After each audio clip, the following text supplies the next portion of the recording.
Retomemos as nossas aulas hoje, nesse término de programa. Nós vamos retomar os conceitos de ética que nós iniciamos lá no início do curso, ainda com as aulas presenciais, e retomando esses conceitos, incluir e rever o conceito de ética cristã e a evolução do conceito de humanismo na ética. Então vamos lá. Uma grande parte desses conceitos já foram discutidos em sala de aula, em gravações anteriores. E a gente vai agora retomar utilizando como memória os conceitos dos filósofos gregos. Acredito que na última gravação na live tenha ficado claro a importância dos filósofos gregos nessa concepção da ética, a partir deles a influência no pensamento judaico-cristão ocidental. 3 conceitos de ética que a gente utiliza lá no início da definição da ética. Tá? Primeiro de Coutrin, ética ou filosofia da moral pode ser conceituado como parte da filosofia que se ocupa com a reflexão a respeito dos fundamentos da vida moral. Durkheim já acha que a ética e a moral uma complementa a outra, havendo interrelacionamento entre ambos, pois uma ação humana, o conhecer e o agir são indispensáveis. E retomando aí o Aristóteles, que ética serve para conduzir as ações humanas a respeito das boas ações, virtudes, ou as não éticas, as más, os vícios. Notem que existe uma correlação entre esses conceitos. A ética, lembram desse conceito lá nas primeiras aulas? A ética do grego, o termo ética vem do grego e a gente tem aí 2 grafias. Ethos, que em português, para ficar mais fácil, a gente faz com acento circunflexo, mas está aí o termo entre parênteses no grego. Ethos, que significa morada, proteção, abrigo, o lar, onde a gente pode encontrar o nosso eu real. Então esse ethos, como morada, vem lá do conceito da morada, inclusive dos animais, lugar de proteção, de abrigo dos animais, esse conceito foi sendo utilizado no conceito de lar, de abrigo, onde você pode desenvolver o seu eu real, você pode ser verdadeiro, pode ser puro. E aí, associado nesse eu real, você tem as condições de desenvolver o seu caráter, o seu modo de ser, a sua forma de vida, a sua índole particular. Então, nesse sentido, é o conjunto de qualidades boas ou más de um indivíduo. Não confunda esse caráter, é diferente do sentido psicológico que a gente dá em caráter. Provavelmente a gente verá isso em outra disciplina, quando a gente estudar psicologia. Tá bom? Então, esse é o primeiro conceito da ética. Vamos ao segundo.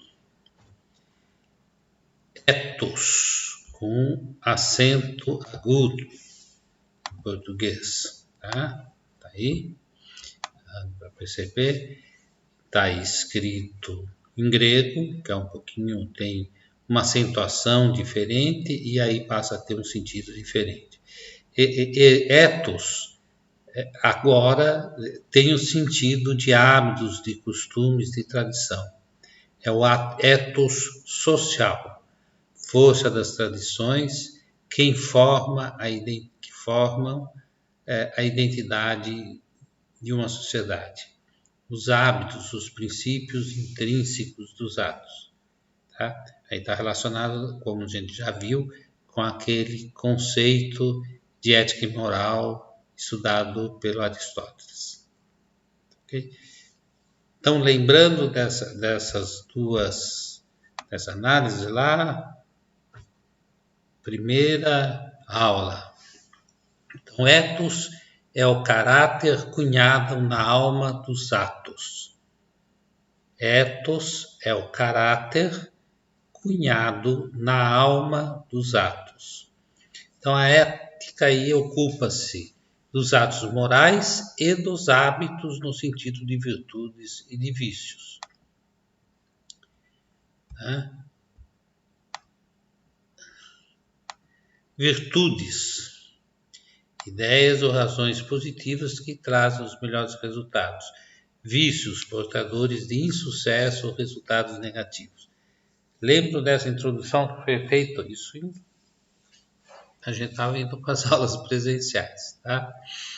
Então, quando eu falo em ethos, a origem da palavra ethos, se a gente quiser questionar o ethos, a melhor afirmação é esse, eu resumo aí, um sentido resumido, caráter cunhado na alma dos atos. É o caráter das pessoas que está na alma dos atos, que dá o sentido de virtude, de atos morais e de social. Tá? Então, o caráter do indivíduo cunhado na alma dos atos, que seria o aspecto mais, vamos dizer assim, social. Tá? Bom, as normas. A gente tem normas morais e normas jurídicas. Essa é uma distinção importante que a gente deve fazer. Tá? As normas morais específica de uma cultura, de uma sociedade. São obedecidas a partir da convicção de cada indivíduo. Caracteriza-se pelo princípio da liberdade. Então, conforme o ambiente cultural, a sociedade, nós temos as normas morais, que são as normas sociais, caracterizadas sempre pelo princípio de liberdade, porque a liberdade do indivíduo em relação à sociedade. Tá? Convicção da pessoa. Tá? As normas jurídicas possuem um código explícito e formal. Então, possui estreita ligação com o Estado, devem ser cumpridas sob pena de punição e têm a coercividade como característica. As normas jurídicas, as leis. A gente pode falar em código de ética de uma determinada profissão, código de ética da OAB, do Conselho Federal de Medicina, etc. São normas com característica de uma norma jurídica. Tá? Possui, no caso, não é uma estreita ligação com o Estado, mas é uma estreita ligação com a característica daquela profissão, do estado profissional. Deve ser cumprido sob pena de punição, se o camarada age contra as normas do Conselho Federal de Medicina, da OAB, etc., ele pode ser advertido, punido, até cassado o seu direito de advogar. E a coercividade, então, como característica. Tá? Ligação estreita com as jurídicas propriamente ditas com o Estado, e mais os códigos de ética com o regramento oficial daquele tipo de profissional. Tá? Isso vocês devem estar lembrando muito bem. Bom, aí a gente lembrou que para a gente poder estudar ética, a gente tem que considerar a ética como uma disciplina filosófica. E aí o que a gente entrou? Na influência do pensamento filosófico da Grécia Antiga. Tá? Nós vimos basicamente esses dois períodos, o período naturalista, caracterizado pelos pré-socráticos, nós vimos vários deles e os pensamentos, a evolução desses pensamentos, e depois o período considerado socrático, que já entra com análise dos problemas metafísicos, representado principalmente por Sócrates, Platão e Aristóteles. Isso está fresco na memória de vocês.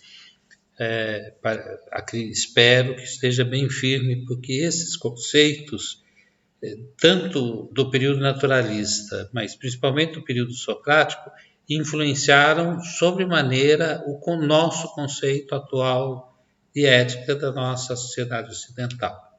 Tá? Então vamos adiante. E aí entra o conceito de ética cristã. Então, a ética cristã é influenciada pela tradição filosófica da Grécia Antiga. Então, a gente não consegue falar de ética cristã sem mencionar os filósofos da Grécia Antiga. E nem a ética humanista, está relacionada com esses conceitos da Grécia Antiga. Então, não é raro citar os pré-socráticos, a questão do ar, a correlação na última a aula gravada, foi visto a correlação do ar, da água e o significado simbólico disso na nossa sociedade atual, e esses símbolos influenciam na concepção cristã. No batismo, na origem do ar, como o conceito de um espírito de luz, o espírito que influencia o ar, né? A simbologia do fogo, tá? A gente encontra tudo isso, se a gente for analisar, não vamos fazer isso agora, que não é o caso, mas na Bíblia, tanto no Antigo Testamento, tanto na Torá, que é o Antigo Testamento dos cristãos, a Torá e o livro sagrado dos judeus, quanto no Novo Testamento. Né? Se pegar as cartas de São Paulo, lá estão repletas de menções, São Paulo aos Efésios e tal, está repleto de menções muito próximas dos filósofos gregos, vestidos de uma característica da religião cristã, que influencia o pensamento ocidental. Tá, então está escrito aí, o conceito de amor descrito por Platão está refletido no pensamento de Santo Agostinho, século II. Santo Agostinho, filósofo cristão, que muito importante na compreensão de toda a filosofia cristã. Ama e fazes o que queres, porque se amas corretamente, tudo quanto faças será bom. Uma frase famosa de Santo Agostinho. O amor, está lá no banquete, as características do amor que vem, vocês devem lembrar lá, o amor eros, o amor filia e o amor ágape, e uma ideia, e aí dentro do cristianismo, de que esse amor é a essência da fé cristã e, consequentemente, a essência do conceito da ética cristã. Então, não existe comportamento ético no cristianismo que não esteja diretamente relacionado com o conceito de amor, que leva à solidariedade, que leva à conexão com o outro, com o próximo, etc. Tá? Correto? Então, a ética cristã está na proximidade com Deus e o mal no seu afastamento. O bem está na proximidade com Deus e o mal no seu afastamento. Então, tudo que for próximo a Deus e aos preceitos estabelecidos no cristianismo, no Antigo e no Novo Testamento, mas na filosofia genérica do cristianismo, leva à virtude. Lembra de Aristóteles, do hábito, que é um hábito que leva a pessoa a agir consistentemente procurando a virtude? Tá? No conceito cristão, em Santo Agostinho e nos outros, aparece claramente, e na própria doutrina cristã, o conceito de livre-arbítrio, que está relacionado com a subjetividade humana. Tá? Então, o livre-arbítrio, quer dizer, Deus, lá de Adão e Eva e tal, não vamos fazer um curso de teologia, mas a partir de lá tem a liberdade, a simbologia lá da maçã, etc. A pessoa tem um livre-arbítrio na filosofia cristã de agir de acordo com a sua subjetividade. E conforme o uso desse livre-arbítrio, no seu uso, está a origem do mal. Tá? Se quiser retomar, esse é um conceito importante dentro da ética cristã. Quer dizer, o bem está na proximidade com Deus. Mas o ser humano tem o livre-arbítrio, é subjetivo, tem a sua subjetividade, tem sua capacidade de escolha, ou de procurar a virtude, a proximidade com Deus, a virtude através do hábito e tal, aristotélico, ou se afastar dessa proximidade, e aí estaria a origem do mal e da falta de ética. Tá? Bom, e aí surge a questão da ética e da liberdade. Tá? Já discutido em sala de aula. O único contexto novo que nós estamos colocando aí é a questão da ética cristã e dessa visão humanista a partir da filosofia grega. Então é preciso retomar esses conceitos para que essa conexão fique clara. Tá? Então, ética e liberdade liberdade está ligado ao conceito de responsabilidade, o verbo latino que quer dizer responder. Tá? Então, a pessoa subjetiva tem condições de pensar sobre os seus atos. A pessoa tem liberdade. Então, o conceito do livre-arbítrio leva ao conceito de responsabilidade e de liberdade, da pessoa poder escolher como agir. Tá?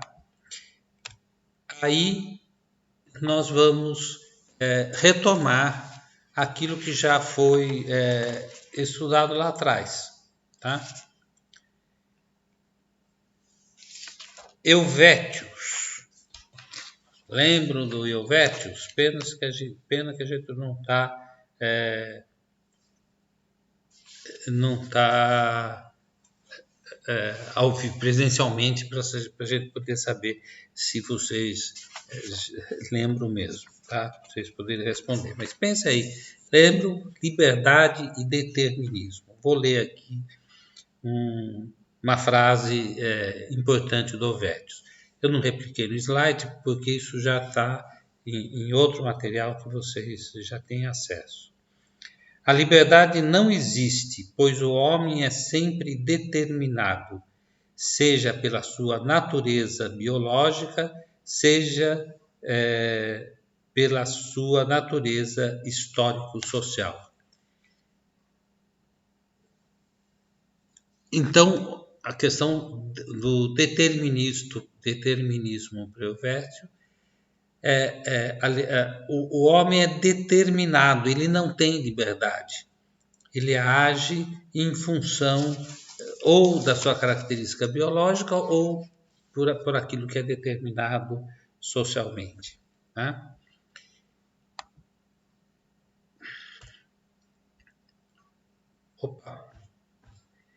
Sartre. Tá? Então vamos continuar. Jean-Paul Sartre, também está lá no outro texto. Para Sartre, então é um outro conceito de liberdade que se opõe ao conceito do determinismo proposto por Helvétios. Tá? O ser humano é sempre livre. Tá? Então, o homem é considerado é condenado a ser livre. Vamos lá, uma frase do Sartre característica. Tá? O homem é condenado a ser livre. Condenado porque não criou a si próprio e, no entanto, livre porque, uma vez lançado ao mundo, é responsável por tudo que fizer. Tá? Então, é o oposto do conceito de determinismo. Retomem lá o texto já estudado, espero que vocês estejam lembrando. Então, aqui a liberdade é uma imposição que se dá ao ser humano. Ele é determinado a ser livre, não tem escolha. E não é nem a característica biológica, nem a característica social defendido pelo determinismo, que vai restringir a liberdade total e plena do ser humano. Então, é uma teoria oposta à teoria apresentada pela linha do determinismo, representado aí por Helvétios. Tá? Aí vem uma dialética entre liberdade e determinismo. Primeiro um parênteses, antes de entrar nos autores. Sócrates, lembram lá do Sócrates? Conhece-te a ti mesmo e tal. O que ele fazia? Perguntas. E, através das perguntas, ele dizia que se chegava ao conhecimento interior. Através do quê? Através do diálogo. Então, o diálogo, a dialética, obviamente que a gente não vai levantar toda a história até chegar aqui, mas o conceito de dialética é o conceito do equilíbrio, é o conceito da procura do meio termo, do equilíbrio. Aristóteles, pensadores da Grécia Antiga, dialética do diálogo. Tá? Vamos a algumas frases para a gente poder lembrar o que foi a questão da dialética. Então, a liberdade é sempre uma liberdade concreta, situado no interior de um conjunto de condições de vida. Tá? Então, Spinoza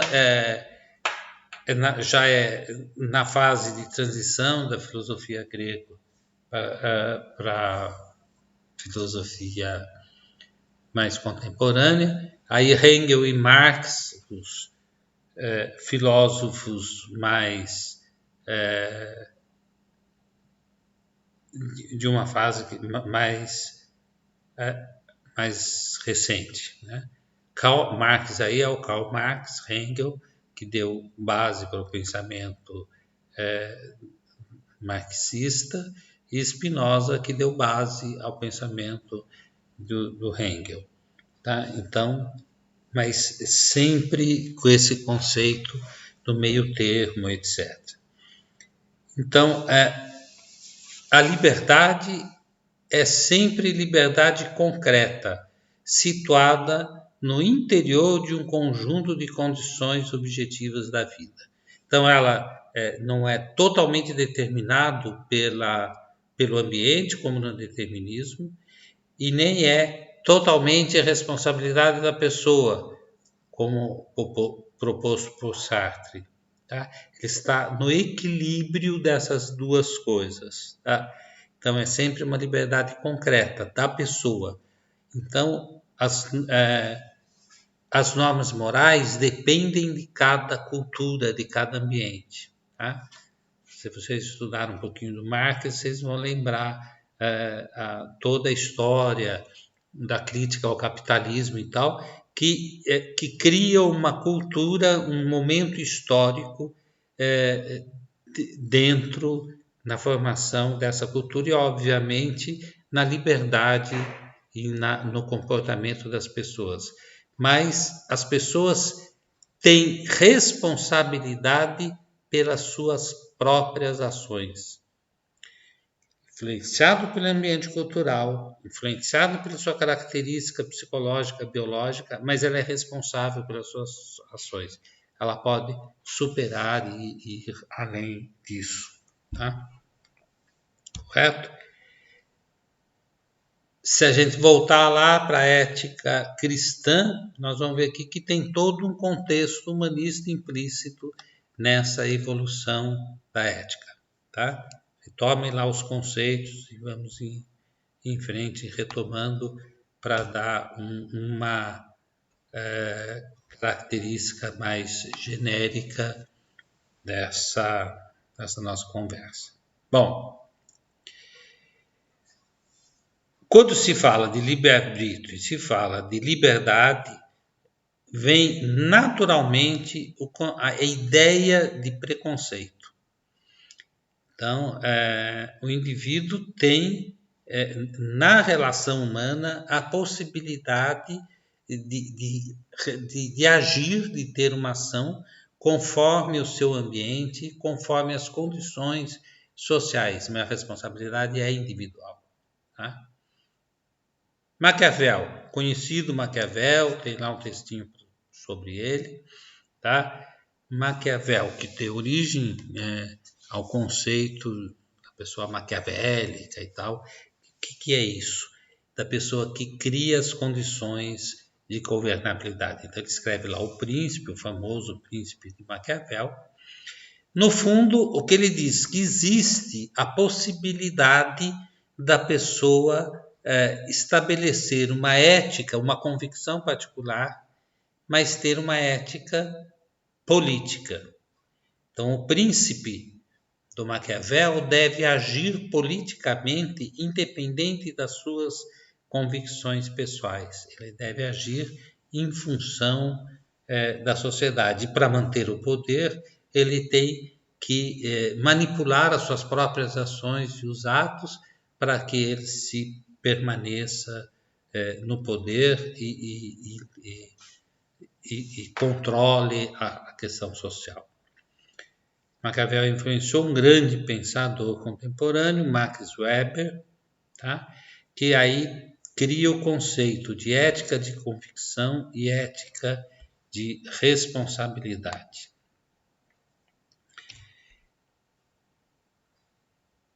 Opa, achei que eu tinha um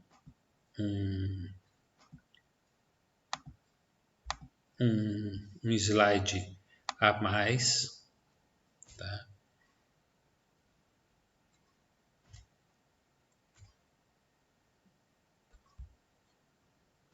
Não tem. Aí o conceito de ética de convicção e ética da responsabilidade, desculpe a minha atrapalhada aqui, influenciada aí pelo pensamento Maquiavel. Esses dois conceitos de ética da convicção, então vamos lá, é o conjunto de saberes que comporta ao político na sua esfera privada. Ética de responsabilidade, conjunto de valores que orienta a decisão do político como governante. Então, a pessoa pode ter uma convicção pessoal, mas na hora de agir, ele tem que agir como uma outra ética em função da posição e da ação deles. Tem um texto falando muito bem disso, tá? Com os conceitos, resumo de um texto colocado lá atrás, que vocês devem ler, que é muito importante esses dois conceitos, inclusive com a indicação de um artigo que relata uma análise da ação policial, que a gente pode tornar concreta esses conceitos. Tá? Para se discutir, aí com Max Weber, o conceito de convicção e de responsabilidade, a gente entra no relativismo do conceito ético. Tá? A pessoa pode ter um conceito, por exemplo, em relação ao aborto, muito firme, uma convicção pessoal, e na ação política ser obrigado, por questões para evitar uma situação, uma crise de saúde pública, a relativizar os conceitos, por exemplo, de aborto, tá? Que poderia afrontar a sua convicção própria. Para a gente poder entender melhor e para poder fazer a correlação desses conceitos de maneira adequada, a gente tem que lembrar do conceito de aristocracia e de democracia. Por quê? Porque a gente vai analisando a sociedade atual, a gente vai ver que existe implicado ainda na nossa sociedade o conceito do aristocrata, daquele indivíduo que se acha superior, que se acha de uma elite, que se acha um nobre e que, portanto, ele tem uma superioridade material em cima dos outros. E o conceito de democracia, que é igualdade formal, estabelecendo o Estado de direito e democrático.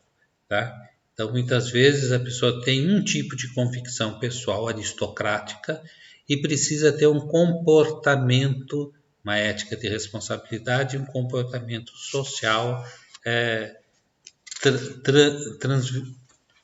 transmutado para o conceito mais democrático. Por que essa relação é importante? Porque está implícito aí a questão do preconceito. Tá? Não, no Brasil não existe preconceito racial, etc. e tal. Mas existe uma série de convicções pessoais de que... Mas eu sou descendente, ironizando, tá? De uma linha europeia, não sei o que, no nível superior, culturalmente superior, não tenho traços africanos, então a minha convicção é aristocrata. Mas no meio social eu tenho que me esforçar para ter uma responsabilidade social e agir como se o preconceito não existisse. A base da maioria dos preconceitos é essa. O artigo meu colocado lá à disposição de vocês, leiam, importante, a gente certamente vai retomar esses conceitos. Só deixo lembrar para vocês a próxima slide aqui que vai nos ajudar bastante. Tá? Então vamos lá. Conceito de ética e moral. Tem um texto que foi postado dia 11 de fevereiro. Tá? Matéria que nós estamos retomando agora dentro dessa nova perspectiva. Tomem lá o texto e o PowerPoint e o material disponibilizado. 11 de fevereiro. Ética e liberdade, postado em 2 de março, e depois uma gravação sobre o conceito de liberdade no dia 17 de março. Tá? Procure esses textos e releiam. Ética e preconceito, texto e gravação postados no dia 24 de março. Tá? Então, esses elementos dão sustentação não só ao conceito da ética no mundo contemporâneo, e se analisando agora sob a influência dos pensamentos filósofos da Grécia Antiga, a gente consegue ter uma visão de conjunto, espero, da questão do conceito e da questão e da evolução e das várias nuances do conceito de ética. Ok? Bons estudos e retomamos isso tudo na live a seguir, tá? Bom final de semestre, espero que a gente retome no segundo semestre com aulas presenciais e numa situação de normalidade total, tá bom? Saúde a todos. Até logo e muito obrigado pela atenção.